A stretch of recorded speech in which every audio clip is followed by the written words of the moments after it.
সক্ষমতা আছে কি নাই সেটা আমি বলতে পারবো না, তবে একটা হুম, অ্যানালাইসিস যদি আমি দেই তাইলে ধরুন এনসিপি কোনো, আমি একটু আগেও বলে গেছি, রাজনৈতিক দল হিসাবে ভিত্তি তার হয়নি, ভোটের জগতে ভালো ভোট তাদের হয়নি, তারপরে কিন্তু আলোচনায় এনসিপি কে রাখা হচ্ছে, প্রত্যেকে রাখছে, একে অপরের কাউন্টার দিচ্ছে। হুম, আমি যদি সবচেয়ে বড় দলের জায়গায় থাকতাম, আমি রাজনীতি দিয়ে তাদেরকে গিলে ফেলতাম।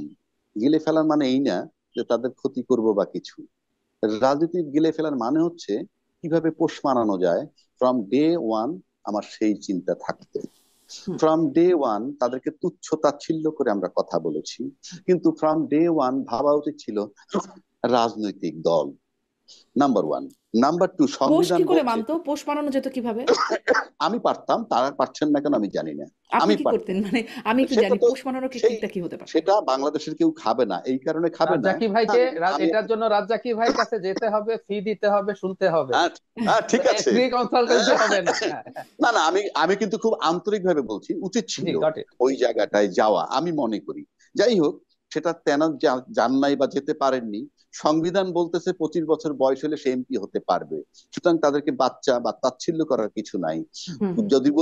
যদি বলি যে তাদের কথার ভিতরে উদ্ধত্ত, সেটা গ্রহণযোগ্য নয়। উদ্ধত্ত শুধু কথার ভিতরে না, টকশোতেই সহ যখন কেউ বলে ওকে লাথি মেরে বের করে দেয়া দরকার, এটাও সুন্দর নয়। আবার কেউ যখন বলে এভাবে তাদেরকে ভাসিয়ে দেওয়া যায়, সেটাও গ্রহণযোগ্য নয়। 70 বছর বয়সের লোকের সমস্ত অপরাধ মাপ, আর 25 ঊর্ধ্ব যে এমপি হলে মন্ত্রী হতে পারে হুম। তাকে, আমি কিন্তু ফর গডস সে, আমি কারো পক্ষপাতিত্ব করছি না, আমি ডিবেট করছি। হুম। একটু আগে জাহিদ ভাই বললেন ভাসিয়ে দেওয়ার যে জন্য ওয়ান, তার ব্যবস্থা, তাকে দল থেকে ব্যবস্থা নেওয়া হয়েছে, তাকে হ্যাঁ, শোকজও করা সেটা হয়েছিল, হ্যাঁ। সেটা হোক, সেটা আমি আমি তা বলছি না। আপনি ব্যবস্থা নেন, ঘটনা ঘটার পর যে হত্যা বহু হচ্ছে তারপর হুম, হুম, কিন্তু হুম। বিচার হয়, কিন্তু যে হত্যা হয়ে গেল সে ফেরত আসে না, এটা মাথায় রাখতে হবে। একটা চুরি করলে হাত কাটে দেয়, কিন্তু রাষ্ট্রের ভাবা উচিত চুরি বা করবে কেন, হাতই বা কাটবো কেন, এইভাবে ভাবা উচিত। জাহিদ ভাই একটা কথা বললেন, 111 একটা সরকারের কথা তুলনা করলেন, তার অনেক যোগ্য ছিল ইত্যাদি ইত্যাদি। আমি যদি ব্যক্তি ফখরুদ্দিন আর ব্যক্তি রাজ্জাকি ভাই, একটু একটু কারেক্ট করে, যোগ্য ছিল বলিনি, আমি বলেছি তার একটা মাঠের শক্তি ছিল সেনাবাহিনী, যেহেতু সেনাবাহিনী আমি আমি অ্যাক্টিভ ছিল। আমি আমি এই আমি আমি সরকারের কোনো সেই জায়গা, মাঠের শক্তি নেই। আমি এটা সেই জায়গাটায় আসতেছি, সেই জায়গাটাই আসতেছি। ওই সরকারের পাশেও, ফখরুদ্দিন সরকারের পাশেও কিন্তু একজন সেনা প্রধান ছিলেন, তখন মাটি থরথর করে কাঁপতো। ইউনূস সাহেবের পাশেও কিন্তু ফুল ম্যাজিস্ট্রেসি পাওয়ার নিয়ে একজন সেনা প্রধান আছেন, মাটি কিন্তু কাঁপছে না। এই যে কাঁপছে না, তখন কাঁপতো, এর এর যে এইটা কেন কাঁপতো তখন আর কেন এখন কাঁপছে না, এর দায় নিশ্চয়ই ফখরুদ্দিন বা ইউনূস সাহেবের না, number one. Number two, Yunus সাহেবের মাঠেরও শক্তি নাই, ইউনূস সাহেবের রাজনৈতিক শক্তি নাই, ইউনূস সাহেবের গ্রহণযোগ্যতা নাই, কিন্তু সে দীর্ঘ 14 মাস যাবত আছে, এক নম্বর। দুই নম্বর, 80% লোকের সমর্থন নিয়ে উনি ছিলেন, এখন সেই সমর্থন নাই। আমি নিশ্চিত করে বলতে পারি যদি সেই সমর্থন না থাকে, সেটা দলীয় জনগণের সমর্থন হয়তো নাই। এবং দলীয় বলতে সব দলের বলা যাবে না, এই কারণে যে জাহিদ ভাই একটু আগে বলছেন কখনো জামাতের দিকে হেলে, কখনো এনসিপির দিকে হেলে, তার মানে কি ইউনূস সাহেবের সাথে সমর্থনে আছে কারা, জামাতও আছে, এনসিপিও আছে, আর সাধারণ জনগণ যারা দলবিহীন তারাও আছে।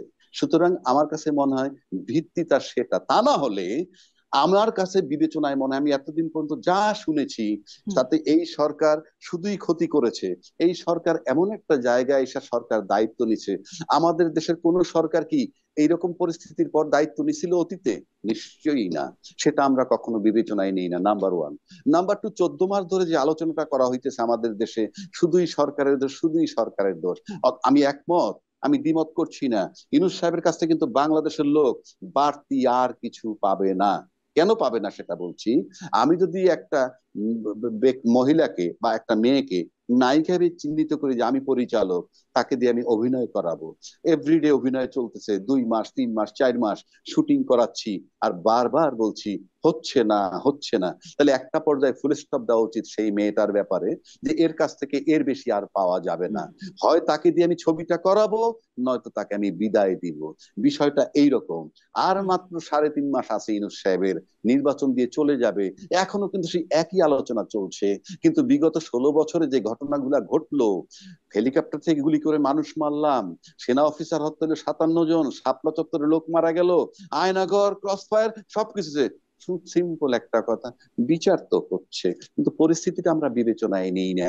সব দোষ মনে হয় কি, ইউনূস সাহেব 5 বছর ধরে ক্ষমতায় ছিল, এখন 4 বছর 8 মাস বা 8.5 মাস পার করছে, এখন তাকে বিদায় দিতে হবে। সে তো চলেই যাবে, ব্যর্থতাটা থেকে যাবে রাজনৈতিক দলের। কেন? হুম নির্বাচন যদি না নিতে পারে। এখনো কিন্তু নির্বাচনের ট্রেন নিয়ে যথেষ্ট জটিলতা আছে। কারণ নির্বাচনী ট্রেন শুধু একটা বগি নিয়ে রওনা দেয় নাই, যে হুম নির্বাচন নির্বাচন। তার সাথে হুম আছে গণভোটের দাবি, তার সাথে আছে জাতীয় পার্টির 14 দলের নিষিদ্ধের দাবি, তার সাথে আছে পিয়ার পদ্ধতির দাবি, তার সাথে লেভেল প্লেইং ফিল্ডের দাবি, তার জি। সাথে শাপলা না দিলে নির্বাচন করব না, নির্বাচন হইতে দিব না, জুলাই সনদে বাস্তবায়ন, অনেক কিছু আছে। সবগুলাকে পরিষ্কার করে তাহলে আপনাকে এক নির্বাচন লাইনে দিতে বলবেন হবে। ফেব্রুয়ারিতে নির্বাচনটা হবে তো? সেটা আমি জানি না, বাট নির্বাচনের পথটা মসৃণ নয়।